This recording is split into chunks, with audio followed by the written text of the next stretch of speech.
This old man slowly walks up. He stops and he's watching us, right? Shakes his head. He goes, I'm not going to learn anything here, and walks away. And that pretty much summarizes how well I play golf.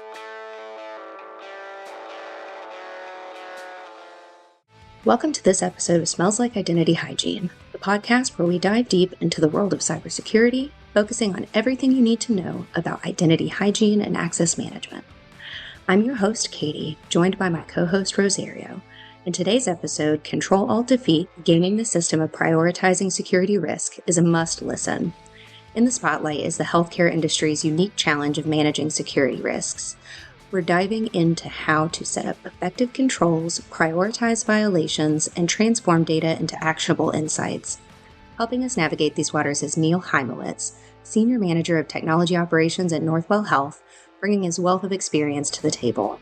Expect to leave with strategies that can help make your security framework not just robust, but proactive. And don't rush off when we wrap up the cybersecurity talk. Stay for our non-security question of the day to see a different side of us. This episode is packed with insights for anyone keen on strengthening their organization's cybersecurity and identity hygiene posture. Let's get started. My name is Katie. I am your host, and I'm here with my co-host, Rosie. And we are so glad to have our special guest, Neil Hymowitz, the Senior Manager for Technology Operations at Northwell Health, with us today. Welcome, Neil. Thanks for having me on the show. Thanks, Neil, for joining us today. So today's topic is around controls and violations and how, when it comes to infrastructure, it can ultimately cause some of the security issues that ultimately cause breaches. Can you talk about what are controls and what are violations as it relates to cybersecurity as well as identity hygiene? So we have documented controls, like actual, this is a policy, but then obviously you have to also be able to back those up.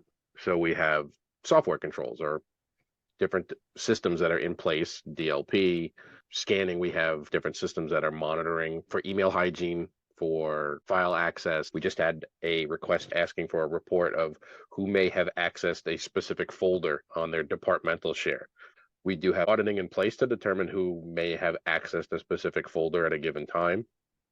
I was going to chime in actually in the conversation with, I think we can actually use Sphereboard to tell us who has permission to that folder. But we definitely need to have not just written policies, because we know that in today's world, you have to resolve people problems with technology. It'd be wonderful if we could just tell people, don't do this, and then they don't do it. But that's not the case. Even just for my background coming up as a messaging engineer, we have to have things in place where we have a policy that says, do not send HIPAA information over email.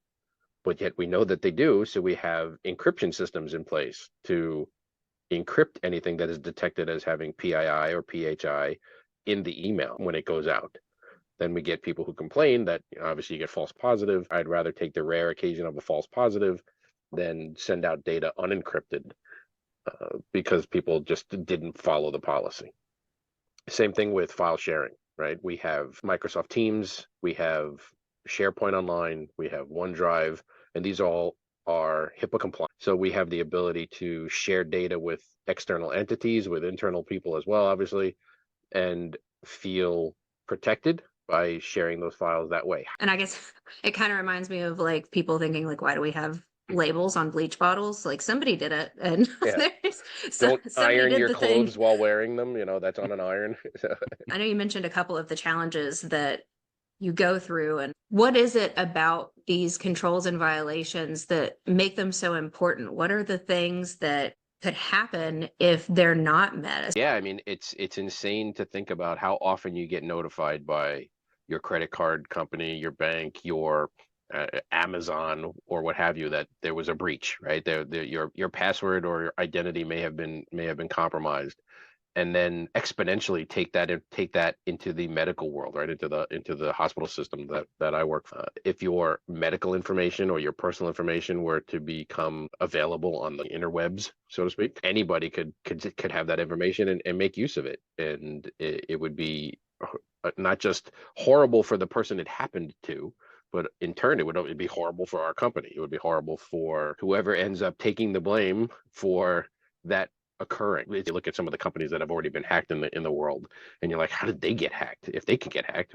certainly we can get hacked. When I first got into computers and I was working with, and again, I don't want to age myself, but I was working with Novell, trying to explain to them the server and the workstations, and I was like, think of it like the mothership and a bunch of little, scouting ships that go out. So you're working in your little scouting ship, and then you have an issue. Well, you don't want to bring that back to the mothership, so we have to sever you. Unfortunately, it's you might die, but it's worth saving millions for the loss of of one.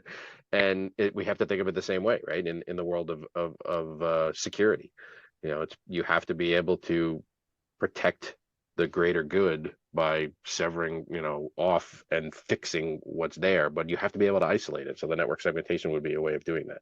We have to have things in place to prevent that data from getting out so that everybody can feel protected and, sure that they can hand over their personal information to their doctor, to their hospital, to their whatever, and not have to worry about somebody else getting that, obtaining that. I mean, obviously, there's a ton of different places outside of your own business that you can't control that do have integrations and pieces in your business.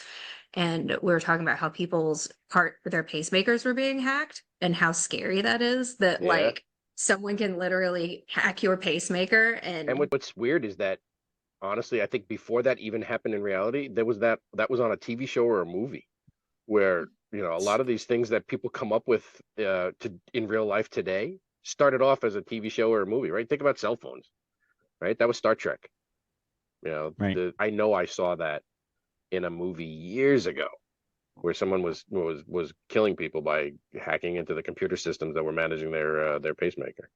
So Neil, what are the biggest challenges with enforcing these controls? We know why they're important, right? We talked about a lot of the controls that are in place, that you have in place. We talked about why they're important, but why is it so hard to enforce these controls and to, number one, find them, and number two, actually do something about them? Well, I think it's twofold, right? So obviously, we were just talking about external entities that you might do business with. We have no control over what they're doing. So we have to protect ourselves, enforcing controls.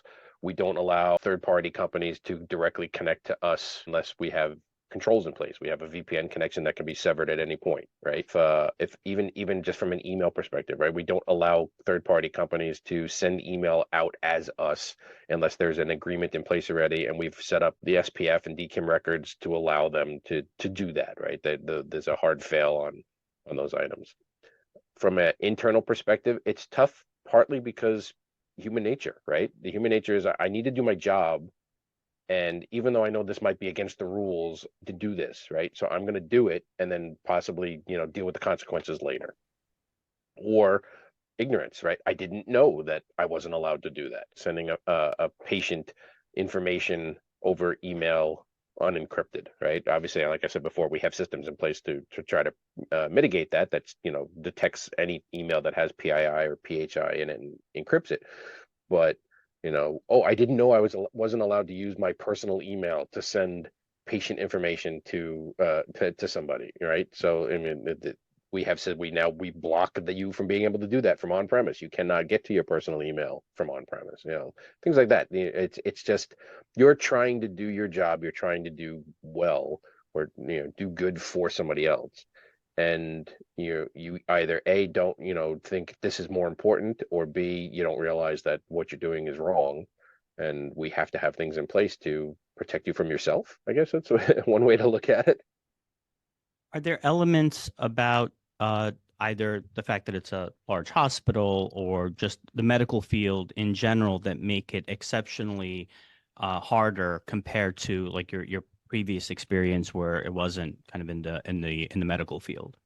Yeah, I think in a way it's almost good and bad, right? I look at it as when I worked for a different company years ago, we made makeup, and something would happen, a system would go down, and everyone would freak out. And I'm like, financially, yes, it could be impactful to the company, etc. I understand that, but here you have lives on the line. Right. So if a system goes down because of a security breach or what have you, that could impact the saving of lives. That could impact, somebody's health. It's complete. If a system goes down and it's circle the wagons and all hands on deck, everybody's good with that because they realize what they're working toward, right? It is difficult to say, "Ugh, man, I just put in a full day. I can't help. You're not going to do that. You realize what's on the line. And there's more to protect, right? There's your personal medical information. There's your personal information on your credit history that's obviously, kept, on internal systems and things like that. So there's so much more to protect.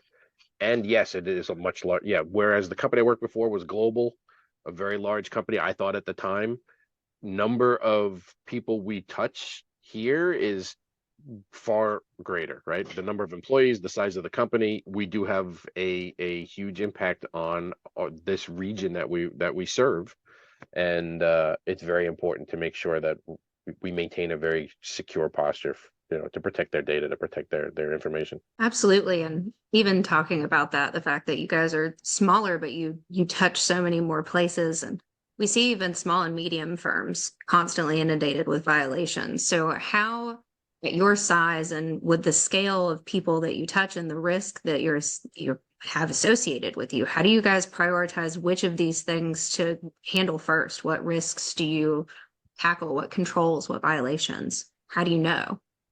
To me, it all comes almost like out of a water cannon, right? They're like, we got to do this, we got to do this, we got to do this, we got to do this, and there is no real prioritization of what to do first. It's just it all has to get done, which is partly why we have such a large security team, working here at Northwell. There are departments. Honestly, sometimes those of us on the outside, we're like, which group do we contact for this, for in security? All right, is it engineering, is it operations, is it architecture, is it management? Who are we supposed to talk to for information on this topic?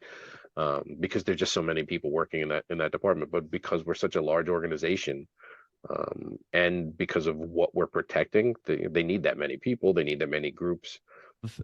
So the security team will hand you a whole bunch of issues that need to be addressed from an infrastructure perspective. How do you go about prioritizing kind of what is the most critical? Do you then have to analyze what they're telling you? Okay, all of these are number one priority, but obviously you can't do them all at once. Right. So what are some of the things that you do to kind of organize that workload to say, okay, I'm going to tackle this, then this, then this, then this, or Yeah, I do you like to. have to do it all at once? Yeah, it's a little bit of both. I'll give you an example. We do an annual security assessment with Microsoft every year, a SOA, Security Optimization Assessment. We did this past year. We actually had a very, let's say, quick assessment or quick remediation because we've been doing it annually. So we've already resolved previous issues that they've identified. Obviously, every year new issues come up that we need to control. But usually what we do is we do the low hanging fruit first because we can get those quick kills off the list. Anything that's going to take multiple teams involvement, that's going to take change control, to get approvals. Even the quick kills go through change control, but it's more of a documentation of what we're doing versus multiple. If it affects multiple teams, multiple departments, multiple locations, you obviously have to go through a more rigorous process of getting approval. What are some of the key data points that you use to determine which one of those are quick kills, which ones of those are going to take longer? How do you identify those more easily? For me, it's about who is involved, who needs to be involved, right? If it's something my team can just quickly take care of by documenting a change and taking care of, like running a PowerShell script to run to flip a switch on a setting, right?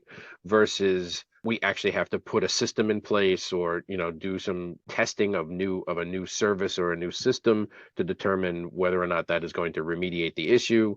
Anything that's going to take testing and takes a lot longer. Let's just say we have hundreds as we acquire new entities, we get domain names, right, that come along with those entities, so email domain names. So we ran a report. One of the things that came up was, you have 50 extra domain names that may not be used. So quick, easy kill. We ran a report to determine over the last 6 months, 9 months, 12 months, how many messages were coming in and out of those domains. Well, we have these 10 domains that have no messages for the last year. Do a quick kill on those, document the change, contact the owner of that entity that had that domain that when they came in, that one can go right off the plate, right? We could kill that off the list. So yeah, that's basically how I do it, is the number of teams that have to be involved and the level of effort determines whether it's a quick kill or not. Doesn't necessarily say that this one is more important than the other, but just what we can take care of quicker. So Neil, can you talk a little bit about infrastructure issues or, tech debt, how ultimately that will cause a security issue, like how a misconfiguration could ultimately cause a breach or cause a control to fail or a violation? Domain admin rights for an example, right? Yes, it gives your engineers the ability to do everything they need to do their job. They have the ability to log on to servers. They have the ability to access data on a file server, what have you. And that would be an easy thing to just have in place. But where's the risk behind that? Now you've got every engineer that works for you. If there is a breach of any of their accounts, now that person's domain admin account has been compromised and they have access to everything. If you don't keep track of who has permissions where and how those permissions have been assigned and how they access those permissions, you end up with greater potential for a larger breach, which is why we now have systems. Go back, to when I first started working in computers, you had two options. You had a regular account or with regular permissions, basically, and you had some limited ability to set file permissions or set server access permissions, and then you had the full-on domain admin. Now we have so many more different things in place that we can give. We have the ability to elevate permissions as needed with a PIM product, or we have the ability to change passwords at will. Like you log into a system, it tells you what your domain admin account, your privileged access account password is for the day or for the hour, whatever you set that to. So we have so many more controls in place that weren't available back in the day, that if you don't take advantage of them, you run that risk of just becoming complacent and allowing your system to fall behind with its security stance. Like I said, we acquire entities constantly, new hospitals, new doctors' practices, and you're taking on all of what they've got in place for however many years. One of the first things that we do right after the account team that goes in to try to, pitch, you should become part of Northwell, the security team goes in. That's like the first line of attack, is the security guys go in to say, all right, let's do an assessment here and figure out what we need to tighten up before we attach them to our network and do any type of a migration of their accounts into our system and what have you. The security team goes in first to do an assessment. I can think back years and years ago, we did one where they went in and it was easier for the doctor's office to give them full-on domain admin privileges, so they could log on to any workstation they wanted to in the doctor's office, and they can have access to all the shares on the server. Yeah, that's great, but that is not secure. So that's the first thing you go in and you take care of is the security, because you don't want to bring in their tech debt to yours. In my head, I was imagining all of those shows that you watch where there's the doctors that like sneak in, or the people who sneak in behind the doctors and like log in and are accessing like patient information. It just feels like almost like a TV show type thing, but it's terrifying because it's like real life. I can't stand when you watch a movie and someone's like, all right, I need to hack into this doctor's office. I'm in, it's like, come on. They have some controls in place, And apparently doctor coats are readily available, right? Yes. All you have to do is walk in, go into a closet, get the coat, and everyone thinks you're a doctor, right? Yes, right. That's put on the badge. Doesn't matter right. what you're wearing, anything else you have on. Right. You put on that And doctor they'll coat. prep you for the operating room. Get right in there. You have all these moving pieces where it used to just be two options that you had. Now you've got probably hundreds, if not thousands, of different ways that you can approach things.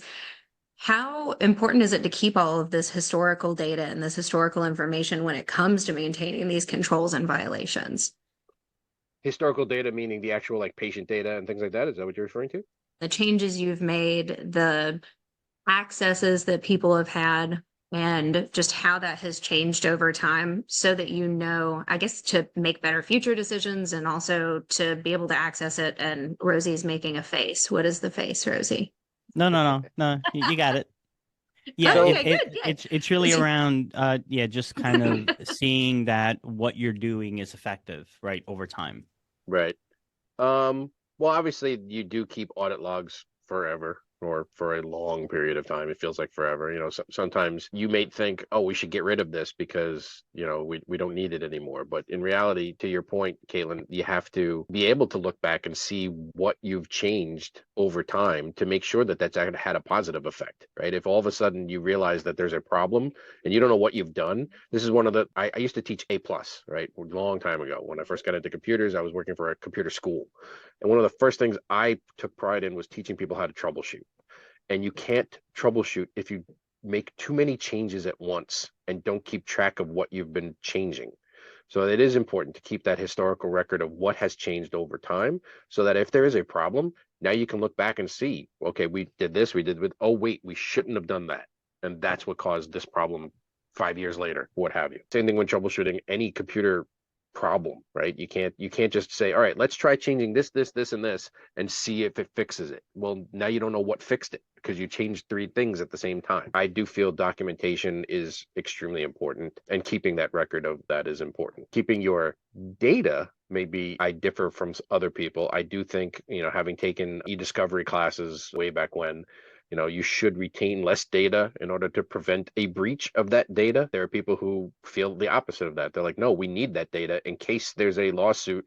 We need to be able to show that we still, we have this. And I'm like, well, the alternative of that is, in case of a lawsuit, you don't have that data anymore because you've shown that you've gotten rid of it. So there's 2 schools of thought on that. And plus there are different regulations in place, right? So my previous company, we were subject to Sarbanes-Oxley, and I believe at the time, the philosophy with SOX was, if you can prove that you have a policy in place to hold data for X number of months, years, what have you, and you can show that that's what you're adhering to, then you're good. But in the medical world, it's completely different. There's a rule for pediatric data. There's a rule for regular adult medical data. There's a rule for research data. There's like so many policies and rules in place that you have to have controls in place to protect all that data for that many years based on the content of the data.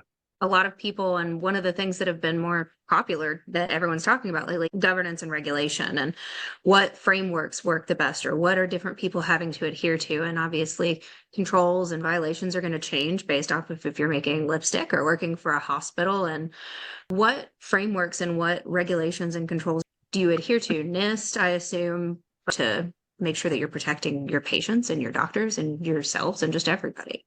NIST is huge for most of the security stance, right? Is when even just for password policies, things like that, boils down to how long you hold data and how you keep track of data. Like, for instance, I mentioned early on in our conversation, many times you're able to ask your doctor, can you just email that to me? And a good doctor will say, no, I can't email that to you, right? I can send you a link to a portal, which we now, obviously back in the day didn't have that, but now I can send you a link to a portal and you can log in with your secure account to that portal to get your information. I can't just email you the information. So, but there have to be things in place in case somebody does that, right? In case somebody does, you say, oh, sure, I'll just email that to you. Believe it or not, a lot of doctors' offices still use fax machines. We still have fax systems here because that's just the way, they do things. Personally, I don't agree with using a fax, but I know I have doctors that I go to that are outside of Northwell that still fax. Do you have a fax number I can send this to? No, I don't have a fax number you can send that to. In every session, we have one question that is completely unrelated to security, completely unrelated to everything we've talked about. So we've gotten you very focused on something so we can throw you in a different direction. Today, the question is, if you were about to be in the zombie apocalypse and you had to choose one celebrity to be beside you and fight with you through the zombie apocalypse, and celebrity meaning has to be recognizable because Rosie went into he gets his what ifs. And celebrity or their character that they've played in a TV or movie. Ooh, that is a very good question. That is a good question. It would be Bear Grylls, right? Oh, yeah. Because survival, like we could live off of the jungle, whatever, I would think, not that I really want to dangle off of the cliff that I see him taking people on his show, but I think he would be somebody I would want to have with me to survive the zombie apocalypse. Character I have to go with John Wick. I'm a little surprised that you immediately had that on deck. I still don't have an answer. She didn't even finish, and you already had 2 answers. Real life person who haha, he is both a real life person and a celebrity, but I would choose Jackie Chan because I just feel like he is someone who both has done these weird acting things in movies and also can do it in real life. Celebrity persona would probably be MacGyver. MacGyver always gets you out of those weird, sticky situations. Jackie Chan now or Jackie Chan when he was making all those martial arts movies? I don't know. I feel like he's still just as badass. He's just now seasoned. Yeah, I would just be worried. He'd be like, huh? Oh, my back. Right. Schmedium Jackie Chan. I choose between now and between when he was in his prime. You want some experience, but not too much experience where he's Right. going to be a hindrance. So I still don't have my my real person, but I did think of a character. Okay. Superman. It's so obvious. Oh, yeah. He can fly you away from danger. He can probably kill all the zombies real quick. He could even fly around the earth and reverse the zombie apocalypse, find the source of the zombie apocalypse, Yeah. you know, yeah. destroy that and save the world. An ultimate solution, not even just defense, solving the problem. My only And I issue with don't- that answer is he has a moral compass. And I don't know if he would feel bad about killing zombies because they used to be people. But he'd feel Hopefully. compelled to protect me. Correct. Listen, I don't want to tell him how to do his job. You know, if he wants to save the zombies and save me, that's fine. As long as, you know, saving me is part of the plan. Right. You know? I don't want to micromanage Superman. I like the way you do that, but I would actually do it this way if I were thinking It's about like, listen, Superman, can we talk about how you saved me in that scenario? I know you're trying to save all the zombies, but really, I mean, what are we saving here? I'm not going to do that. I'm going to let him do his thing. You know what? That's it. Just credits. That's it. You know what? You fall off this cliff. We don't know what happens to you. That's a wrap for today's episode. Control-Alt-Defeat, gaming the system of prioritizing security risk. A big shout out to Neil Hymowitz for his expert insights on setting effective controls and making data actionable, especially in the crucial field of healthcare. Don't forget, we're going to dive deeper into this topic on our live webinar on the 25th. It's an invaluable chance to explore today's themes and ask your burning questions. Make sure to register now to deepen your understanding and fortify your defenses. And you won't want to miss next month's episode, Meet Locals in Your Server, How Local Accounts Can Cause Devastating Security Issues, with special guest Adam Makert from CyberArk. We'll dive deep into the hidden dangers of local accounts and how they can silently pose a massive risk to your organization. Gear up for another essential conversation to safeguard your digital environment. Thanks for joining us on Smells Like Identity Hygiene. Stay ahead of security risks and see you at the webinar and on the next episode. Secure your spot and your security posture today. Goodbye for now.